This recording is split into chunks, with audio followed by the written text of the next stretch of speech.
Krishna prayer house మరియు centre సంఘముల తరపున పునరుద్ధానుడైన యేసుక్రీస్తు నామములో మీ అందరికీ నా శుభములు. ఈ దినపు దేవుని మాట యెషయా గ్రంథం 41వ అధ్యాయం 10వ వచనం.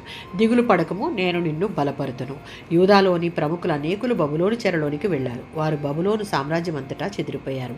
భూ దిగంతముల నుండి వారిని తిరిగి చేర్చి వారిని పునరుద్ధరించాలన్నది దేవుని యొక్క కోరిక. దానికి గల కారణం ఆయన తన ఎన్నుకున్న ప్రజల ఎడల ఆయనకున్న అపారమైన ప్రేమ, కరుణ. ఆ ప్రేమతో వారితో, నీకు తోడై ఉన్నాను, భయపడకుము, నేను మీకు దేవుడునై ఉన్నాను, బలహీనులుగా ఉన్నామని తలంచవద్దు, దిగులు పడవద్దు, నేను మిమ్మలను బలపరుస్తాను, సహాయం చేస్తాను అని ఆయన ప్రజలతో చేసిన వాగ్దానాన్ని జ్ఞాపకం చేసుకుని తిరిగి వారిని అక్కున చేర్చుకున్న సందర్భాన్ని ఇక్కడ మనం చూడవచ్చు. దేవుని యొక్క దక్షిణ హస్తము ఆయన బల శౌర్యాన్ని, తన ప్రజలను కాపాడగలిగిన శక్తి సామర్థ్యాలను సూచిస్తుంది. ఆయన పిలుపును అందుకుని ఆయన తట్టు తిరిగిన ప్రజలకు భరోసానిస్తుంది.